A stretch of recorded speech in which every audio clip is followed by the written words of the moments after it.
2023 원헬스 정책 포럼 그리고 인수공통 감염병 학회 추계 학술 대회를 개회하겠습니다.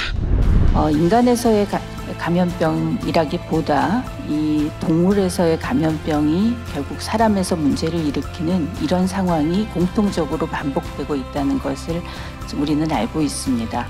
각각의 영역이 중요한 것이 아니라 영역의 경계를 허물고 같이 협업하는 이런 원헬스적인 그런 접근이 무엇보다도 중요한 시기가 아닌가 싶습니다.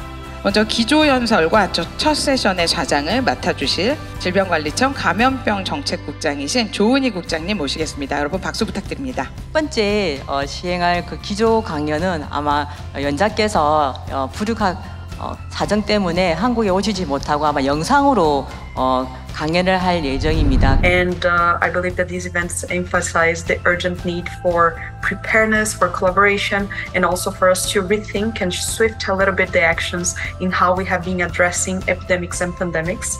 우리나라와 베트남 사이에서 왔다 갔다 하는 그 인적 교류의 그 양이 100만 명 이상이 연간 이루어지고 있는 걸로 알고 있습니다. 그만큼 이제 우리나라와 밀접한 관련이 있고 그렇기 때문에 베트남에서 발생하는 여러 가지 공통 감염병들이 언제든지 우리나라 쪽으로 또 유입되거나 또 반대로 우리나라에 있는 공통 감염병이 유출될 수 있는 그런 환경이 있다고 알고 있습니다. Sometimes the small-scale farmers they keep the animals not just for consumption.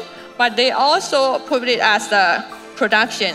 So we know that a lot of diseases first emerge in wildlife. We have a lot of different species in wildlife. But what can happen is we have this spillover, and often it's first into domestic animals.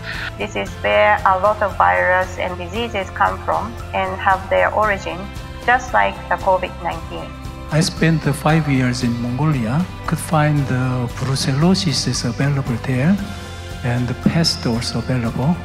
So is there any plan or idea about this as an international organization? There are, and quadripartite is involved in both of those. But yes, it's obviously a country that has issues and challenges, and we are working towards supporting them to improve the situation. 저희가 일반적으로 질병 X의 가장 큰 포션을 차지할 거라고 생각했던 사스코브2나 뭐 이런 여러 가지 바이러스와 다르게 라사 피버 바이러스가 질병 X의 가장 순위가 높은 것으로 좀 이례적으로 나왔는데 In order to understand if there were any differences in human infection with the Hypi H7N9 virus, we compare the features between Hypi and the low-Pi cases. We were really in a hurry to try to put together a paper as quickly as possible so that we could also share the data publicly. I'm really wondering, even they were consuming the dead carcass of the bird, but how they are going to impact the brain? We suspect that it's either through the olfactory nerve or through the blood system if the animals are actually consuming. So if they're eating contaminated birds, if the mammals are eating contaminated birds, then through the gastrointestinal system, it's going to get into the blood, and from the blood, cross the blood-brain barrier. So that's one possibility. And if it's through the respiratory system, it's possible through the olfactory nerve. 이런 스트림을 가지고 있습니다. 결국에 제일 중요한 게 맨 위쪽에 있는 어떤 크라이테리아를 가지고 우리가 이 질병을 가질 거냐는데 WHO에서는 이런 크라이테리아를 가지고 있습니다. And we have to know mosquito-borne virus can cause pandemic. However, tick-borne virus cannot cause pandemic, only endemic. 일반적인 사람에서는 주로 무증상이고요. 그런데 한 10% 정도에서 증상을 나타내는데 림프절이 붓는다든지 또는 이제 감기 같은 증상 이런 걸 보일 수 있습니다. 그 구성이 어떻게 되느냐에 따라서 연구 결과마다 상당한 차이가 있는 것 같은데 그 부분에 대해서 연구하시면서 느끼셨던 부분이 있으면 말씀 부탁드립니다. 가축에서 이런 걸 한번 해보면 좋겠고 야생동물에서 이런 걸 한번 해보면 우리가 훨씬 더 사람에게 질병을 예측할 수 있는 그런 원헬스가 되지 않겠느냐 이런 측면에서 이제 질병을 리스트업한 거거든요. 지금부터 질병관리청, 농립축산검역본부, 국립야생동물질병관리원 그리고 대한인수공통감염병학회와의 업무 협약을 시작하려고 합니다.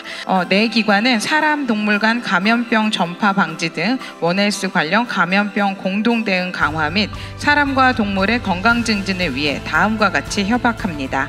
첫째, 인수 공통 감염병 관련 법규 및 제도 정비 등 여건 조성을 지원합니다.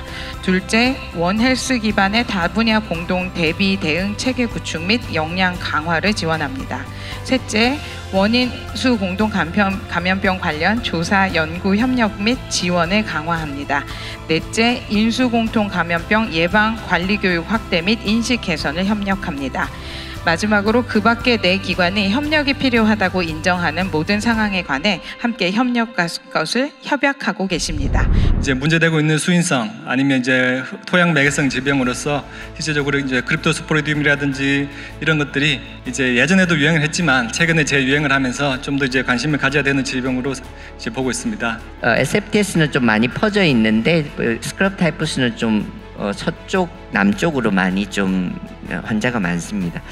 이것이 이제 고양이 굴뚝병의 전형적인 소견인데, 즉 보시면은 고양이 또는 이런 동물들 또 절지동물을 매개로 하는 인수공통 감염병이고 특히 반려동물을 기반하고 있다는 것이 특징이 되겠습니다. 중증 SFTS가 의심되는 경우 확진 전이라도 주말에 플라즈마 익스체인지를 하는 게 좋은지요? 하려면 초기에 해야 된다. 그러니까 뭐 주말을 지나고 뭐 이러면 나중에 하면 효과가 별로 없고 하려면 초기에 해야 되고. 최근에 이제 여러분 다 아시겠지만 챗GPT에게 제가 물어봤습니다. 기후 변화 관련해 가지고 매개 전파 질환이 어떤 것들이 있을 것이냐 했더니 이게 뭐 2초 만에 바로 다 이렇게 답을 달아줬습니다. 국제적 이동 때문에 해외 유입이 많아지고 있는 것들은 실질적으로 경험을 하고 있고 저희가 잘 알고 있는 부분이고요. 쉽게 말해서 생물이 어떠한 이동을 한다든가 움직임이 있어서 그냥 하는 것이 아니고 다 원인과 이유가 있고 각각의 결정을 할 때에는 가장 최선의 선택을 하게 된다는 것이죠. 그동안 인수공통 감염병 전파에 있어서 주로 가축이랑 야생동물 환경 위주로 많이 포커스를 받았다면 반려동물에도 우리가 주의를 기울이고 신경을 써야 할 때가 됐다라는 그런 의미가 담긴 이미지라고 보시면 되겠습니다. 결국은 여기 이제 녹색 글씨에 나와 있는 것처럼 가자 간의 협력이 매우 중요하고 의사소통이라든가 이런 노력이 정말 중요하겠다는 생각을 그런 부분을 많이 느끼고 있습니다. 반려동물에 대한 인구가 많이 증가하고 또한 그에 대한 산업도 굉장히 많이 증가하고 있습니다. 반려동물 등록 수라든가 반려동물 시장 규모 또는 반려동물 관련 이런 지출들이 실제 굉장히 많이 지불되고 있고 반려동물에 있어서 역인수 공통 감염병이 굉장히 중요하다고 생각되는데 국내에서는 그렇게 관련성이 있다고 생각되는 질병이 어떤 게 있는지. 호흡기 증상, 특히 상부호흡기 증상을 보여서 왔는데 보호자분들이 나 며칠 전에 코로나 알타가 나아졌다 이런 얘기를 먼저 많이 해주시거든요. 그럴 때 이제 검사해보면은 똑같이 나오는 경우들이 있어서 일단 눈에 띄는 건 사실 그 정도가 될 것 같고. 국제기구들은 이렇게 4개의 기구가 합쳐져서 원헬스 조인트 플랜 오브 액션이라는 걸 발표했습니다. 우수연재 시상식을 진행하겠습니다. 이 시상은 대한인수공통 감염병학회 심사위원회의 공정한 초록심사를 거쳐서 총 6분에게 시상을 하게 됩니다. 귀하는 2023년 대한인수공통 감염병학회 추계학술대회에서 우수한 초록을 발표하였기에 상장 및 상금을 수여합니다. 2023년 11월 24일 대한인수공통 감염병학회 회장 정희진. 이것으로 질병관리청 원헬스 정책포럼 및 대한인수공통 감염병학회 추계학술대회를 모두 마치겠습니다.